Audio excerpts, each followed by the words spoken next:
Welcome to the Illiterates podcast, your home for unfiltered, ill-advised, uninterrupted movie talk.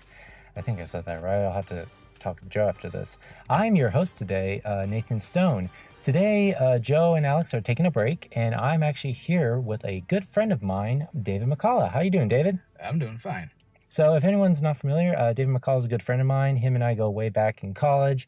But if there's anyone I can turn to when it comes to comic book lore and comic book stuff, it's this guy. Yeah, well, I basically got involved in this stuff because our library made the foolish decision of having them be available where I lived in Los Angeles. And so I would go to the library a lot to read comic books more than I read books. And It's what you do. Yeah, it's what you do. And then one thing led to another. And I basically just got a bunch of free reads every other day. And out of all of those, I would say Batman was definitely my favorite. So I think for me as well, when I grew up, Batman was a huge thing. So, so what are we talking about, Batman? Well, let's kind of jump into that. All right. The world of comic book heroes has always been faced with masterminds and archvillains who test the wits and the deeds of these caped crusaders, but none has ever come as close or even compared to the cunningness and the twisted nature of the man who laughs last, the Joker. Spanning nearly 70 years since his debut alongside Batman, the Joker has always been a character of mystery and fascination and terror to all readers and fans, being portrayed also by a caliber of actors on the screen as well as TV. With the release of the new Joker trailer starring Joaquin Phoenix coming out last week, we will sit down and discuss what makes this dastardly clown such a character of study, and whether we can eventually hit the glass ceiling in revealing such a dark, twisted past for the Joker. So, yeah, just off the bat, you can already tell we're going to be talking about, Batman lore. But, in general, I think you and I really love Batman as far as characters go, as far as, villains go, and just the whole storyline around Gotham. Oh yeah, it is definitely iconic for a reason. A lot of people have attempted to basically come out with something that just resonates in the public psyche, but like the Batman and those that he faces, why he faces them, from the way that they were conceptualized, the way they were depicted, to what they represented, to what you could think to them when you wanted to reference a certain type of ideology or quirk. It is really one of a kind, and it's definitely one of the first, and it has not lost any of its potency for tons of decades to almost 100 years. So yeah, I think if anything, it's as we've kind of expanded this audience, we've just been having this liberty to just go deeper and deeper into each of the character studies. Right. Villains are much more complex as a result of it. And even that's kind of trickled into just the Marvel universe as well. You see a lot of just well-developed characters as well. But I think DC was the first one to kind of start really paving the way for that. I would say that basically you would have Superman, you would have Spider-Man, who were probably some of the best light-hearted representations of a superhero back then. But you remember them because you remember Spider-Man. You remember them because you remember Superman. And if you had to think beyond them, you would think, maybe Lois Lane, his Aunt May, and his Hitler-mustached boss, J. Jonah Jameson. With Batman, however, you remember Batman. But then rather than going, the next person you think of is, one of his love interests, Vicky Vale, or maybe even his butler, Alfred. No, you almost automatically think, well, then there's Joker. Well, then there's Riddler. Well, then there's Penguin. Well, then there's Catwoman. Well, then there's Mr. Freeze.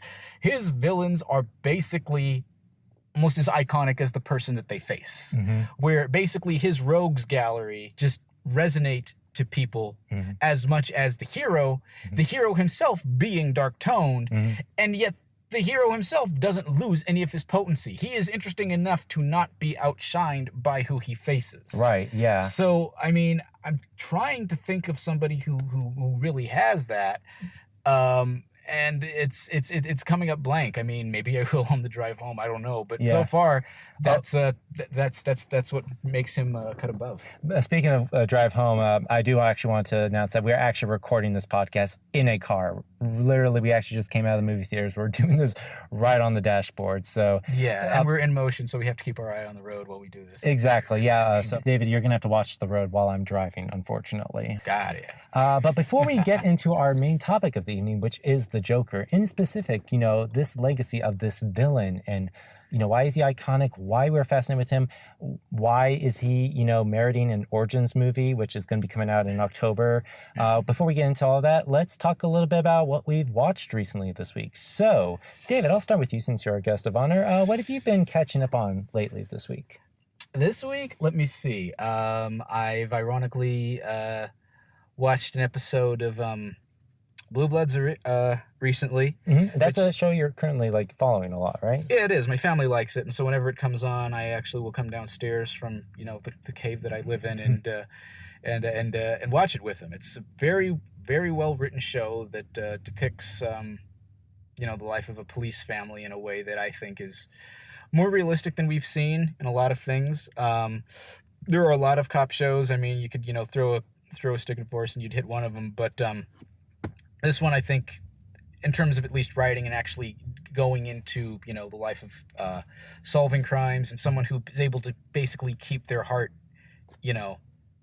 on the straight and narrow without it being preachy or without it being unrealistic would be Blue Bloods. It's really well developed, and there's a reason why it's been going strong for a number of seasons. And right now, Dickie Wahlberg as well as Tom Selleck, they're still on the show, right? Oh, very much so. They're kind of the lifeblood of the show. If either of them were to go, I know it just fall. It's just it would really capsize. I mean, try to tell Firefly without Mal. Exactly. Yeah, it's almost impossible. You can't do it. They're kind of just woven so much into it. Right. Cool. Anything else you've been watching?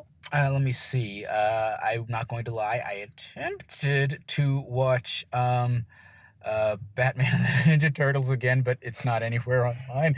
So at least nowhere that I can get it the right avenue or in good quality. So, but I wanted to see it again. It was so dang good. So just to give some people some context, so David and I, we actually went to WonderCon 2019, and we had a chance of actually seeing the premiere of this movie being produced by DC as well as Nickelodeon. And I think all of us, we had a blast watching it. Oh, we had a complete, utter blast. No one in that auditorium was ready. You could just feel it throughout the entire audience. Every time something happened that was, supposed to either be a twist or an epic moment, the entire auditorium, resoundingly in unison, would either gasp, clap, comment on a certain thing, Yep. Or laugh if I didn't say that. Mm-hmm. The movie hit every beat, and it was too good. Really, it really had no business being as good as it was, given who it's about. It's the Ninja Turtles and Batman. Yeah, you can mess that up so bad. I know, it almost begs for you to mess it up, just like a Scooby-Doo crossover with Supernatural or with Batman. There's a certain level of hokiness. You can't really buy into all these universes just colliding like this, but somehow they made this serious. Yeah, they did. And I mean, and for those who don't know, Troy Baker voiced both Joker and Batman, and he did a fantastic job. Yeah, and kind of funny thing is we actually had the chance of seeing the full cast there, Troy Baker included. Right. And he was able to do a side-by-side Batman and Joker talking at the same time. And that's always a treat to watch. Well, yeah, he's always a treat to watch and listen, regardless what he's doing. He's working his way up towards being a Mel Blanc of our time. But aside from that, no, the movie was good. That has definitely informed where my mind's been going for the last few days. Let me see if there's anything else that I've watched recently. Really, I saw Bumblebee in its completion finally. Which surprisingly, actually, from just a long strain of just really just overbearing Michael Bay-ish, Transformers movies, this is a refreshing take, isn't it? It was refreshing, yes. So you could feel the absence of Bay there. Yes, and which is we need that. We did need that. Is it an amazing movie? No, it isn't. Is it a movie that's oh my gosh, break down the doors to see it? No, but I definitely get why people saw it again and again.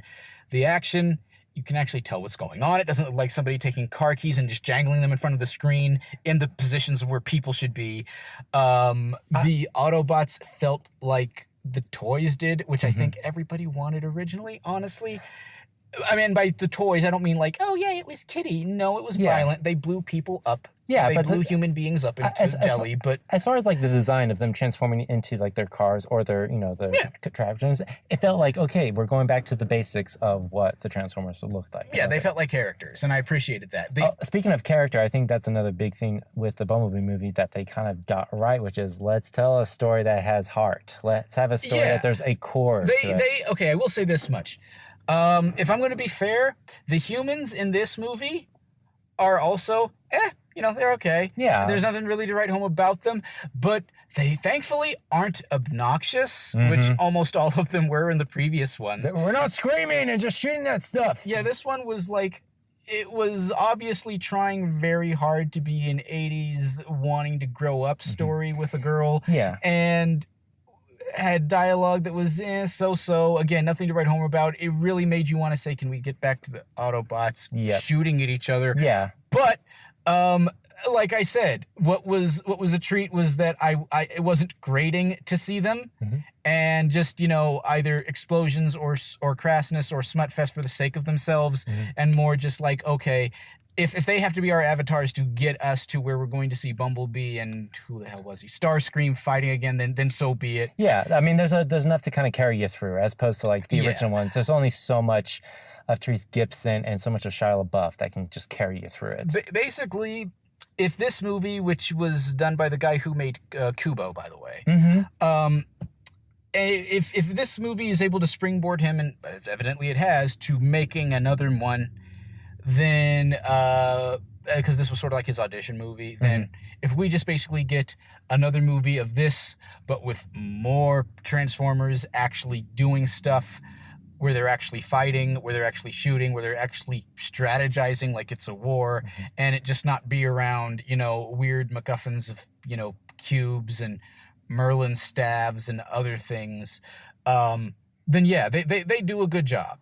So, I'm not going to follow this, new series like religiously, like, oh yeah, it finally got me back into Transformers again. I'm just saying like, no, this is a good direction and you have my blessing.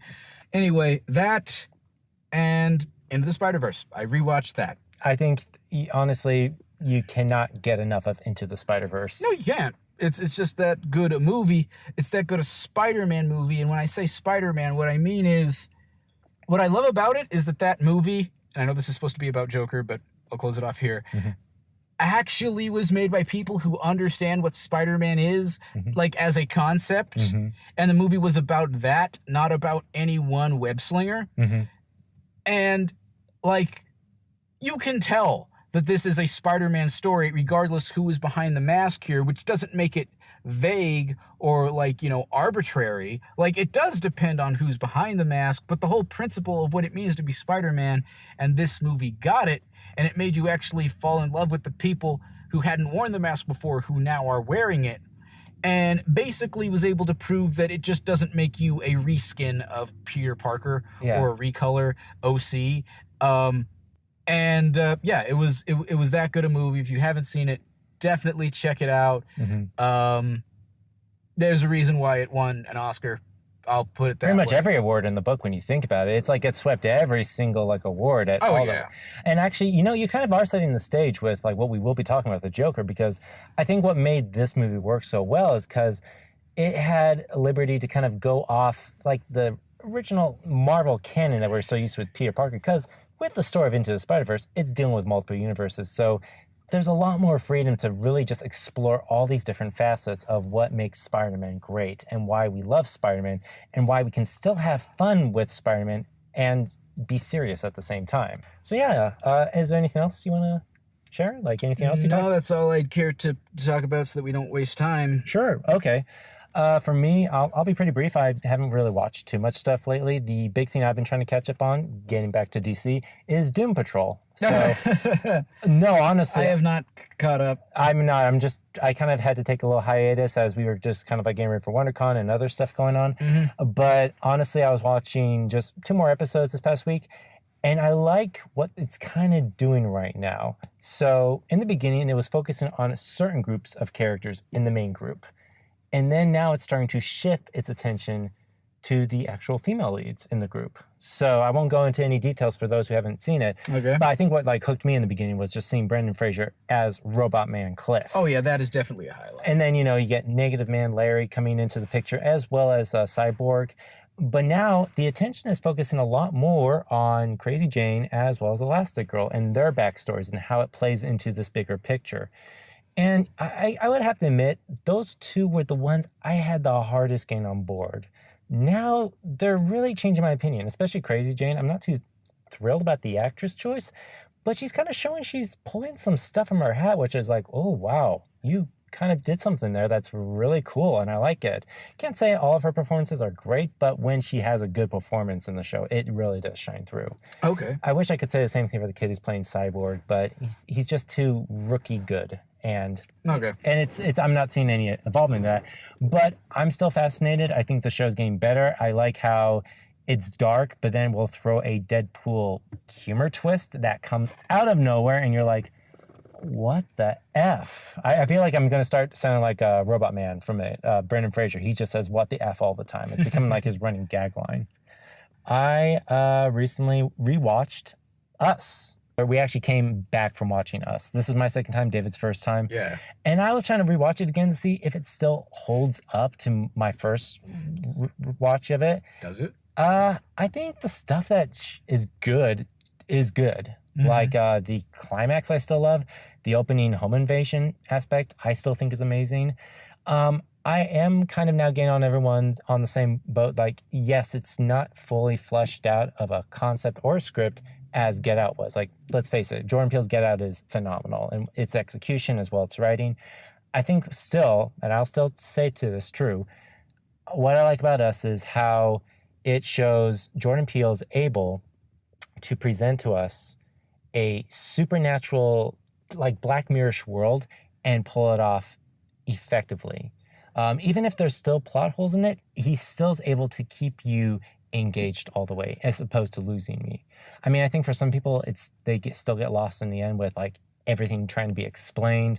I don't know. I still enjoy it, and I think it's the performances as well as just his use of just the music and the cinematographer just is. I would say that Get Out is more of a psychological horror thriller where it is designed to make you think and see what threads lead to what threads. Right. This movie is a bit more just like a creepy as hell fairy tale, if anything, set in the modern world. Mm-hmm.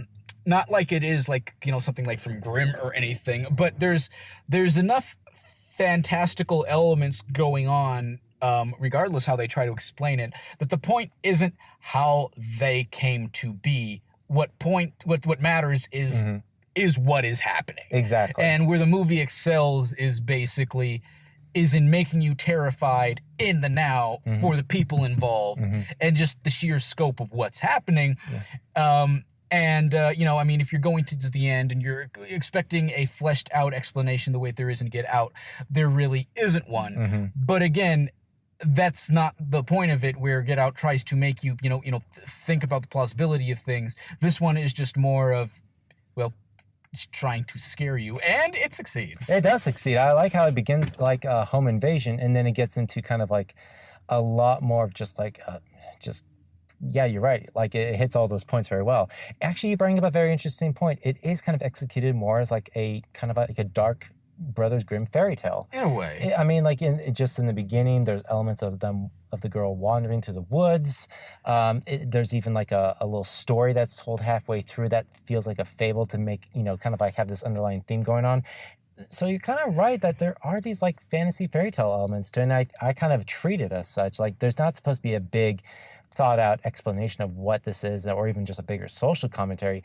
It's giving you an experience, and I love the ride it gives. Yeah. So I think for me, second viewing, it still holds true. It's still one of my favorite movies of this year. Keep it real, Jordan Peele. Yep, don't fail us with the Twilight series. All right, well, I guess that covers everything we watched. So why don't we dive into our main topic for today, the Joker. My mother always tells me to smile and put on a happy face. She told me I had a purpose to bring laughter and joy to the world.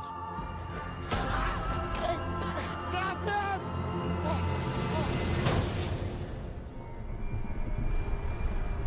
Is it just me? Or is it getting crazier out there? So that was Joaquin Phoenix doing his take on the Joker. Ooh. I know. It's so, let's face it, he is now in that whole caliber of actors who have gone on to play the Joker. Jack Nicholson, Heath Ledger, Cesar Romero, Jared Leto, and Mark Hamill. Let's say Mark Hamill. There we go. Well, better know Mark Hamill.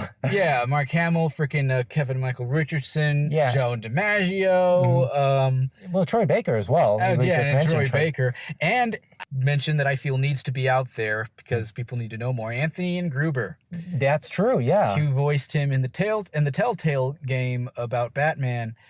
And that's another origin story. Kind of it is. It's actually another origin story. Well, it's an origin story of Batman, but as you do, it also witness the origin of the Joker. And it is thus far the second, I want to say, origin story of Joker alongside Batman's that was able to actually sell itself and grab you by how they did it. Where, with the first one being Arkham Origins, and that's where Troy Baker had to reprise Joker, or rather had to, do the voice of Joker because Mark Hamill couldn't for reasons.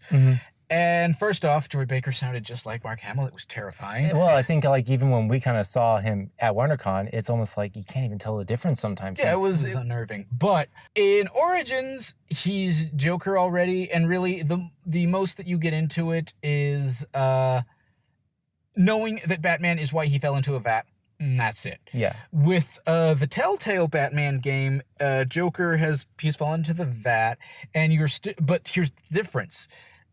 In Origins, Joker's Joker already. He's already mad, he's already crazy, he's already a terrorist. This version of him, he's been bleached, his skin's been bleached. But he's coming as a patient in Arkham. Yeah, right? he's in Arkham. Basically, he was found roaming the streets, homeless, and laughing at everyone, so they took him in. And he's been trying to figure shit out. He's and I'll get into this a bit more, but he's really just a lost soul trying to figure out where he fits into a world that doesn't make sense. And Anthony Gruber takes that version of him as a young man, because Bruce Wayne's also a young man in the game, and you get to see where Bruce Wayne is going to become this epic crusader, but also where Joker is going to become this utter terrifying nightmare, and it sells you on both. And this movie with Phoenix made me kind of think of that. Yeah. So you see all these actors, this great talent behind all these different projects playing the Joker, and you have to realize the Joker as a character itself is almost becoming an iconic role that most actors would only dream of playing, or just the opportunity to play. So David, let's kind of delve into this topic. What is it about the Joker that makes him so iconic? Why is it that we're so fascinated with this character? Okay, so this is as near as I can fathom as a fan, from those who I've talked to about it, from those from me myself, why I'm interested in him, to what the appeal has been to him in countless adaptations. I won't say first and foremost, but one of the big ones is, frankly, he's a fun villain. Yeah. He is interesting to watch. He is interesting to see do. He is interesting to see rationalize. He is interesting to see be beaten. He's even interesting to see win. He's just a engrossing, fascinating, character with an ideology which, can shift from either just pure anarchy to pure sadism to actually believing that he's the only one sane and everyone else is insane. There's a plethora of where to go in for what drives him and motivates him, but what it results in consistently is just someone who you just eat up to see be him, in the same way that we love watching Batman be Batman, the stoic cowboy samurai, vigilante detective cop. As much as we love to see him be the dark brooding hero, we love seeing him being the villain. He does villain so well, so classy, so scary, and so smart, and so fun, that he makes you laugh as he proceeds to be a horrible person. Oh yeah, and the funny thing is you look at the history of the Joker since when he first appeared in DC to him being on the Adam West show to what he is now seen today. It's been an evolution of this character. It's not been a character that came off the page of this is him in his prime form. It's kind of evolved over the years, and let's face it, back in the day, being a superhero or kind of having an actor be a superhero or even a supervillain was almost so hokey. It's kind of like you're playing dress up. And now today, it's like most actors would just kill to have a role like that. So it's just interesting that as this character has evolved, we found other places, other ways we can go and, expand on this character. Oh, no, for sure. And just again, to go off of what also fascinates him is that because Batman is a superhero that roots itself specifically in urban crime and gritty darkness that, cops sometimes turn to drinking to forget, he's the apex of that in a way, in terms of just embodying that, in a way, depravity or just losing oneself to the dark places that that humanity can go.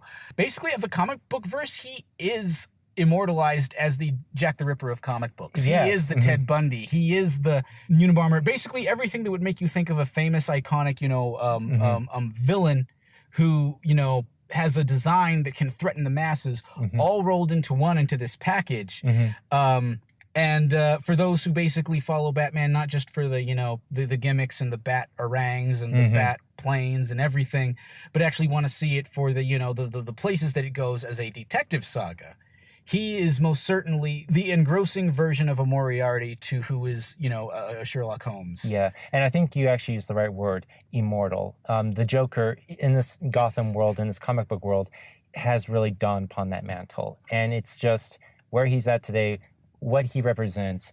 It's kind of like he is the face of evil in this town of Gotham. And it's kind of like, I love how a lot of people love to explore that and even just, show the madness behind that. And I think it's, a big reason why so many actors kind of like flock to the chance to do this and explore and play with it. Because you're right, he is a character you have a lot of fun with.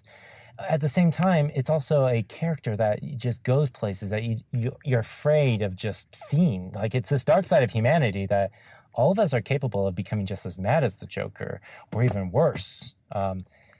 It's just, yeah, you're right. There's a lot to be worth exploring there. You wanna know how I got these scars? My father was a drinker and a fiend. And one night, he goes off crazier than usual. Mommy gets the kitchen knife to defend herself. He doesn't like that. Not one bit. So, me watching, he takes the knife to her, laughing while he does it. He turns to me and he says, "Why so serious?" He comes at me with the knife. "Why so serious?" He sticks the blade in my mouth. Let's put a smile on that face. Let's kind of go on to the next topic, which is, as every good hero and every good villain exists out there, there's always a place of where did they start? And you were touching upon this earlier, like in DC, they really kind of took the effort for all these villains, not to make them so two-dimensional, but show they have a backstory. They came from some kind of an upbringing that got them to where they're at. Whether that was from humble beginnings or from just a very terrible place, you see where they're coming from, and you kind of, I wouldn't say empathize with them, but you see the reasoning behind their madness. Right. The Joker is one of those characters who remains an enigma. You have no idea what his origin is. And even like, Heath Ledger, I mean, a lot of film critics and reviewers out there will always reference Heath Ledger's performance in The Dark Knight. But how he keeps changing the origin story of his scars is just showing this other complexity of the Joker that you have no idea of what origin story he's telling is the truth, whether it's a lie, whether it's something he's just tapping in to see what scares you, or if all of it's true. He's just showing a fraction of that. So why do you think it's like it has worked so well that the Joker has never really kind of had an origin story? Honestly, because he is the monster in the house in a horror movie. And as much as it is frightening and terrifying to fully know what it is that is coming after you, it is actually more unnerving to have a piece of that missing, to where you are left flailing, grasping in the dark, not sure which end is up why you're being hunted the way you are. Because in a situation like that, you are grasping for certainty of something. And with Joker, there is no certainty. With Batman, he knows how to basically usually get the best of, you know, the Riddler because he's got a massive ego. And if he can actually distract him via him trying to prove that he's smarter, or maybe, you know, outsmart him to a degree, or just dependably keep him distracted by, you know, a brain teaser or a chance for him to show off, he can beat him. Penguin really is just a representation of just, you know, the Al Capone sort of crime boss, but with a bird gimmick. So, I mean, really just take him down like you would any mug. Or even like someone like Harvey Dent, which, you know, obviously... Two-Face. He is clinically, cripplingly bound to this, you know, this thought that he cannot make a decision for himself unless chance gives him that absolution. Joker, there is none of that. He is a Russian roulette wheel that just spins and spins. You don't know where it's going to land. All you know is that there is an intent to kill in there, and you can't predict that. He is unpredictable, and it's one of the things that makes him terrifying in knowing that as much as there are things you can predict about Joker, there is also a bunch that you can't because you don't know where he came from, what built him. There's no roots for you to chop that tree down. Because it just keeps going down, down, down into an abyss. You don't know where it starts, where it ends. And that's what really makes it work for his character design as well. And now let's kind of go into this kind of a territory. Does someone like the Joker merit an origin story? Does he need one? Or is even to think of something like that, to say, we have to have a place of where the Joker first came from. Is that even taboo? Here's my opinion on that. Joker, at his best, doesn't have one, nor does he require one outside of just knowing that there was a vat. He fell into it. He's the Joker now. And somewhere there's a fascination with clowns or being a comic or... Right, and you can pepper that in there.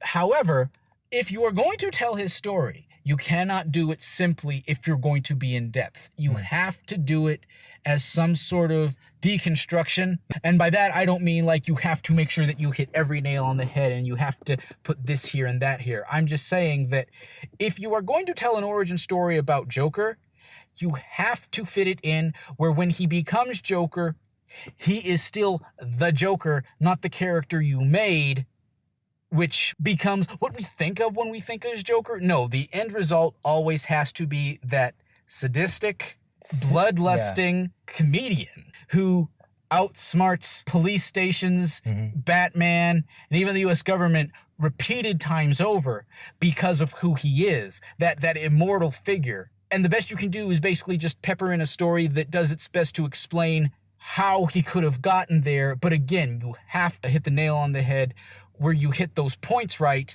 where it counts. So that just means, oh, well, you know what? He always loved clowns when he was a kid, and then his dad beat him. Now he's the Joker. It can't be that simple. You have to actually, first of all, show him as someone who is in a mental state to where when he becomes Joker, it's unmistakable. Yeah, and I think if anything, that's just something as time has evolved, this character has evolved of like how he became who he is. He's merited that. You need to really expand and even go deeper and even just more ambiguous of like, where does this all come from? Because even back then when DC Comics first came out, you could be simple with your storytelling. Today, it's much more required. You need to kind of dig a lot deeper into what this is. Well, also in the Golden Age comics and in some of the comics where, you know, Batman used a gun. Right. It's for anyone who doesn't know, Batman actually killed people. Originally, yeah. They hadn't made him quite for kids yet. Nope. But anyway, Joker was actually more similar to what Christopher Nolan went with, where he was basically a murderous man who was insane, who was also a very good gangster, mobster. Frankly, it didn't matter where he came from. What mattered is that he was Joker now. Yep. And Nolan, God bless him, took that and basically brought a version of Joker where he didn't need to be pushed into a vat to be over the edge. No, he was already there. He was already there. What it took to get him there doesn't matter. And they would cement that with like everything he did, to everything he said, to how he explained himself. And that speaks to a point I was going to make about how if you're going to tell a story of Joker right up and until he falls into the vat, which is all well and cool because the vat is a good, in a weird way, baptism from taking you from one place and just skyrocketing you to the other side, right? You know, of that madness to where you become this almost inhumane thing. Yeah. What Joker is so far apart from how humanity works that really the vat shouldn't be as much of a prerequisite, which is what I actually like with what this movie is saying, where it isn't like, oh, he was an average Joe, I guess his wife died and that was sad, and then he got, hoodwinked into, putting on a costume, and then he, he fell into the vat, and then all of a sudden he just gets matrixed into a psychopath where it's like, all of a sudden, I know Kung Fu. But instead of Kung Fu, it's like all of this intricate ways of how to unsmart people. No, Joker honestly kind of needs to be somebody who is already in a position where he's halfway there, where in of himself, he is in a dark enough place or is a dark enough person, or both, to where all it takes is the one bad day to take him the rest of the way. Because with Batman, what makes him relatable, what makes him humane, is he witnessed the death of loved ones right in front of him at a very young age. Right. Lots of people, even if they can't empathize with that from experience, thankfully, they can see where that would, mess with you, drive you to become something else. As where with Joker, to become as complex and as elaborate and as dangerous as he is just by himself. Can't be something as simple as, well, then his mother was killed in front of him, and from that day on, he decided to become what we think of as Joker. It has to have more layers than that, if you're going to address it at all. Which is why, frankly, it is almost better to not try it all, because you risk not doing what Joker is justice, to where it's like, okay, so he had that kind of a lousy day, and then this happened to him, and then he fell into a vat, and that's how we got Joker? Well, just as well. At least he's interesting when he's Joker. But if you're actually going to try to make Joker a person, you kind of have to Breaking Bad layer that shit. Yeah, I kind of feel like and that's the one thing I think, I wouldn't say it's what's making me nervous about this movie, because, and we'll talk about the trailer and what we kind of think is going to happen, but the one thing that makes me nervous about is like, is it going to go too much in this direction of them trying to create this humanized side of the Joker? Is it going to go too much in this direction of, we want to try and empathize with him, kind of like what we just mentioned with the other DC characters? Is it safe to go in that direction? I mean, you've been just, talking how there's a delicate way of doing it, and that we have to show whoever Joker started out before the vat, he needs to have already had that madness in him. It's just a matter of time. And who knows, like, we've seen several other attempts of trying to explain an origin story of the Joker. Some have been good, others have been questionable, and even off canon. Gotham is a show I'm referencing. Gotham is a very, very interesting So, there have been attempts to make it, but I think, David, you're kind of right in that whatever origin story you decide to go with, you really need to show that this character was already the Joker underneath. It was just a matter of time before he cracked and he came out. Gotham has lost its way. What kind of coward would do something that cold-blooded? Someone who hides behind a mask.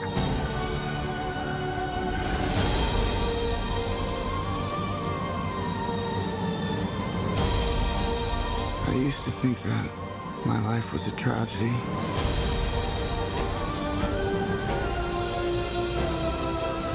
But now I realize it's a comedy.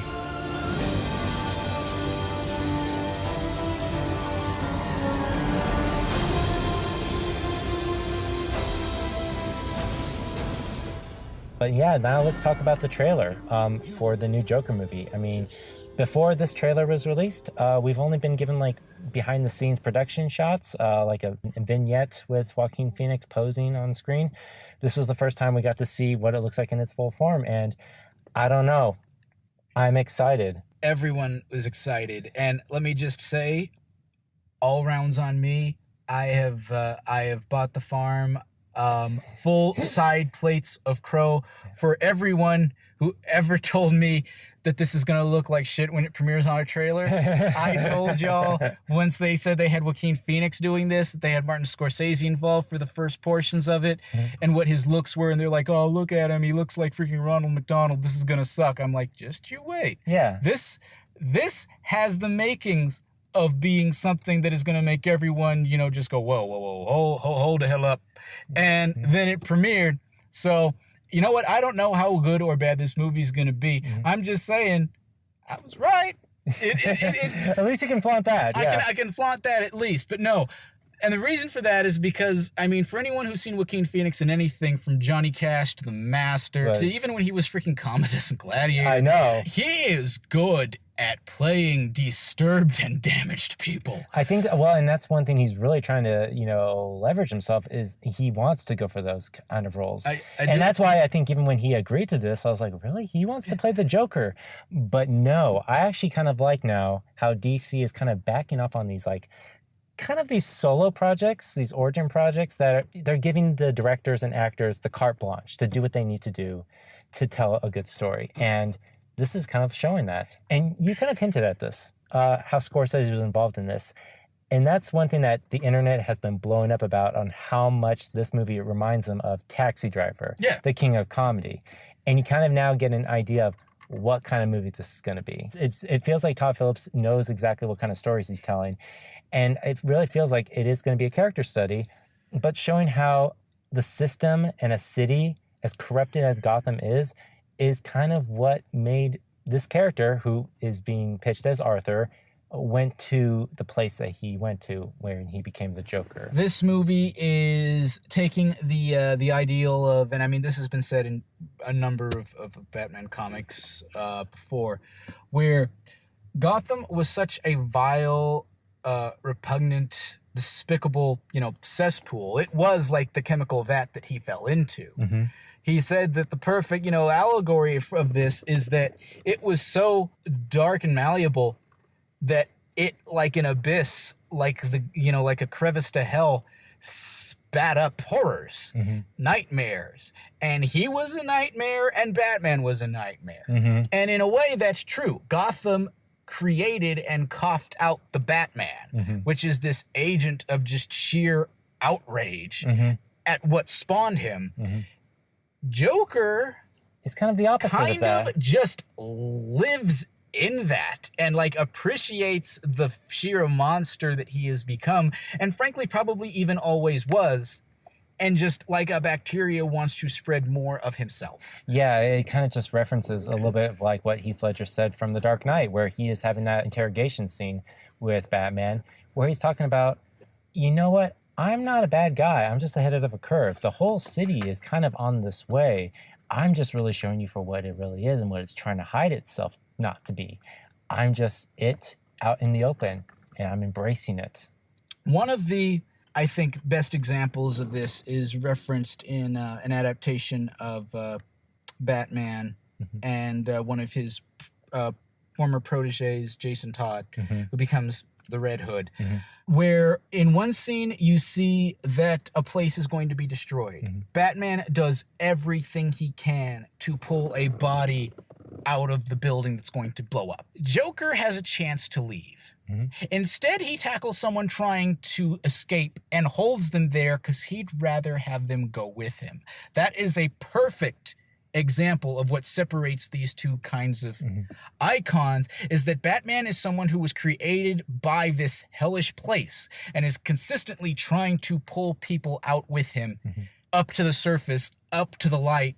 Joker is consistently trying to say, no, this is better. I'm taking you with me. It's almost like really kind of like an allegory of just the battle of good and evil and wills, just like in this almost kind of like, I don't want to call it like a limbo kind of state of mind, but this world of like where there's only heaven and hell, and you're gonna go either way. I mean, hell, they have drawn allegory between Batman and Joker is, Lucifer and Michael for a number of times, and it is perfect in that you think that as we think of Satan and his ideology, where he is destined to lose, everything he's doing is to basically damn as many as he can with him. Yeah, it's like, I know I'm a crashing ship, but I am taking everyone down with me. Right. So, that's, again, all of this, as I'm making my hand gestures for those who can't see it, it's in this particular canon of a DC character that we've just gone into. Joker is much more big picture. He is in the same way that Batman is big picture. He doesn't just I want to only stop rapists. I want to stop only bank robbers, or I only want to stop people that carry guns. He is like, no, I am looking at where humanity feels like this is what they have to resort to survive. I must remove that. Yes. I must basically save a city. And then as he gets more into his career, the reason why he even joins the Justice League is because he wants to remove that from the world. He wants to make his environment a better place for everyone else, to prevent more of himself. As for a Joker, the opposite of that is big enough of a picture to be like, it really doesn't matter who I kill. What matters is that I leave this place in worser shape with my name on it than it was before I came on the scene. And it almost kind of going back to this new Joker movie that's coming out, the direction it's going with almost like a Travis Bickle kind of approach to where Joker comes from and what his motivation is. You're right. It almost kind of feels like he wants to take Gotham to that awful place that has always been awful to him. And yeah, I don't know. It just makes me excited. Here's, I think, a good example. Yeah. Because some people have been saying, oh, so here's where we're going to see where, this character was created and he was a nice little boy and then he becomes... Yeah. And I think they're missing the point. Right. He is like a Hannibal Lecter. When you think of Hannibal Lecter and his, hello, Dr. Clarice, you think of that. You think of this almost inhumane, monster of a thing wearing a human suit. And so if you're going to tell an origin story of him like they tried to in Animal Rising, it tried to help you understand that this person becomes the ideology that pushes Joker forward, and that's what's important. It's not like how can you take a normal person and bring them to the brink to where they become what you think of as Joker? Because, again, he's not supposed to be an everyman, really. Right. He's not supposed to be relatable. He is supposed to kind of be the icon of that kind of sadistic wickedness. Right.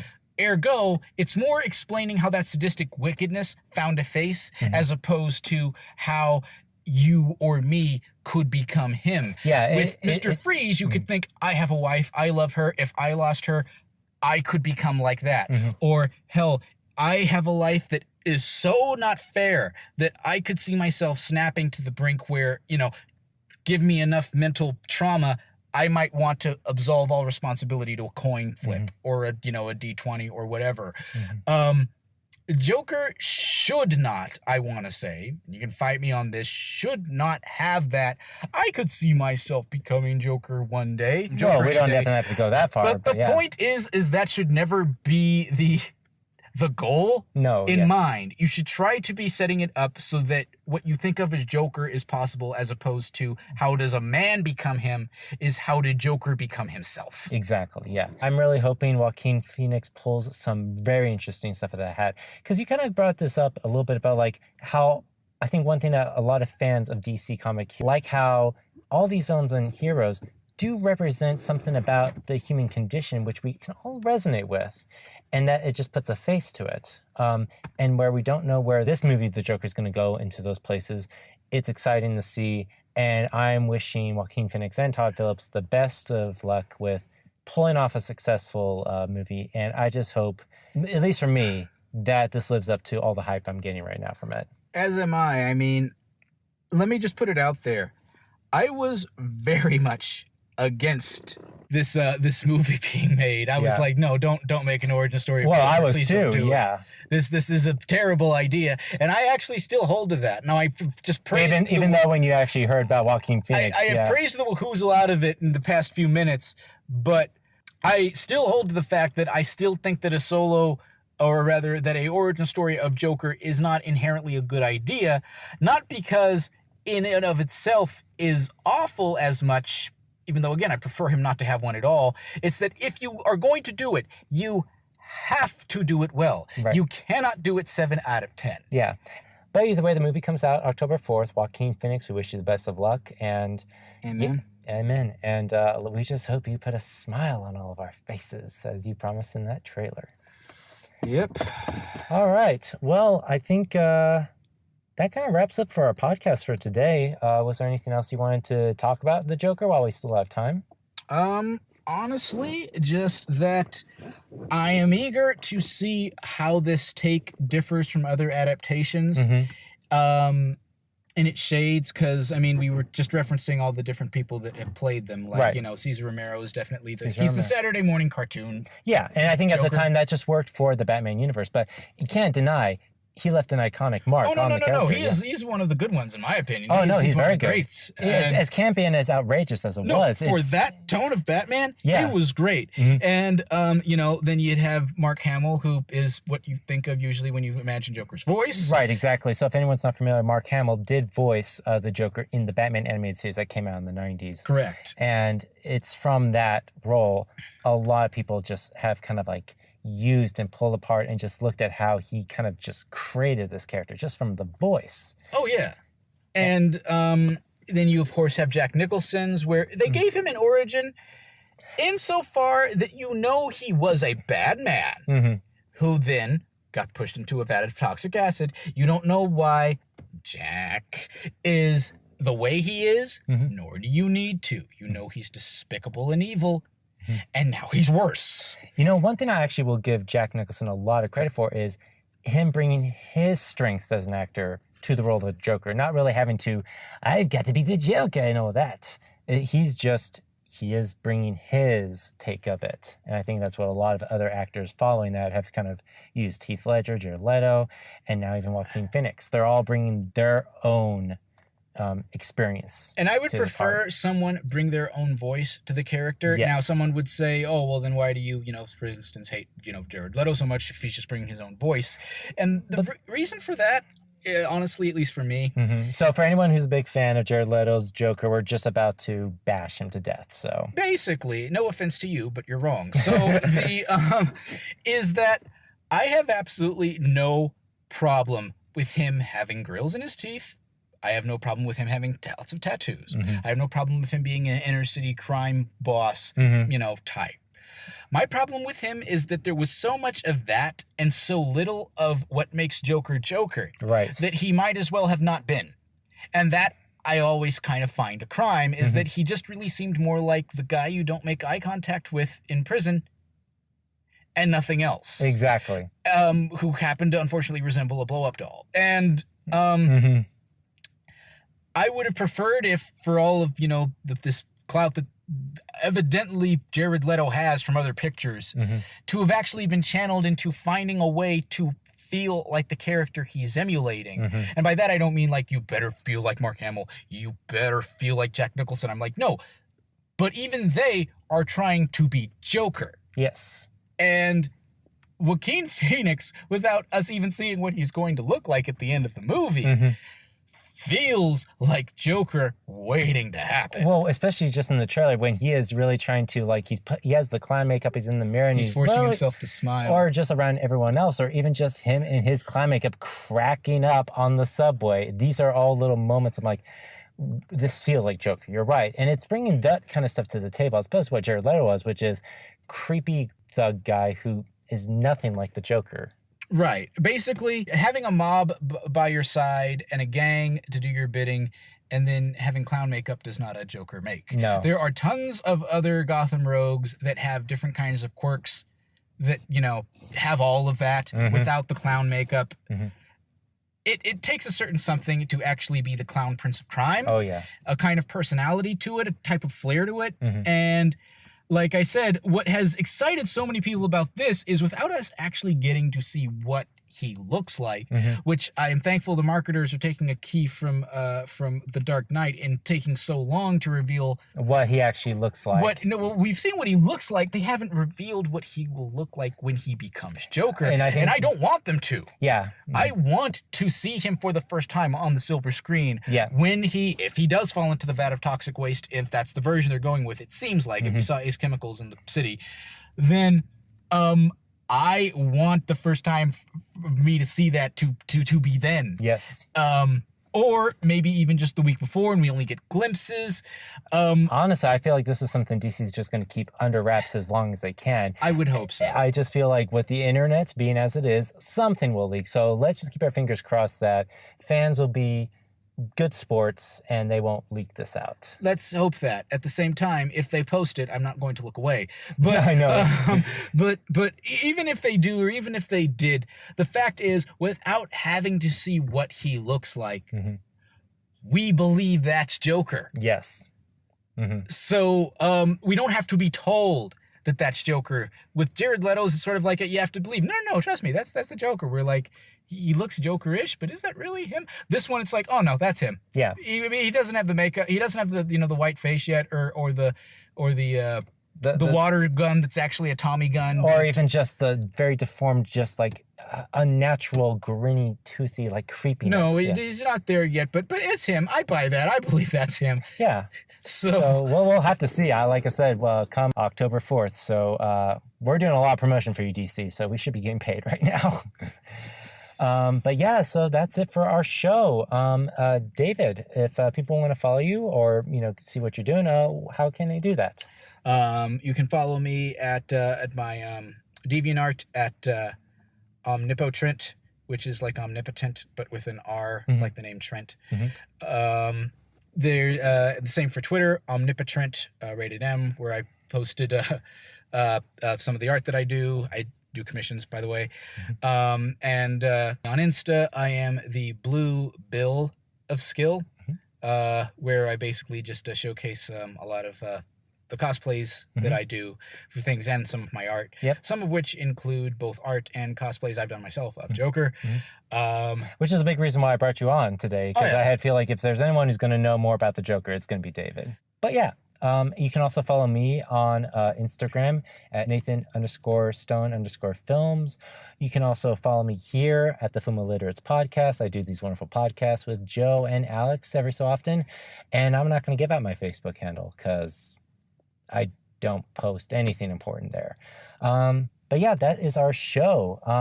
And I guess as we record this, it's going to be probably before or after Hellboy just came out. So we'll have to see how that goes. But yeah, so if anyone else has other stuff that they want us to talk about, feel free to message us. Other than that, you guys all have a great week, and we'll see you around. Joe, come back because I suck at podcasting. I think you do a better job than me.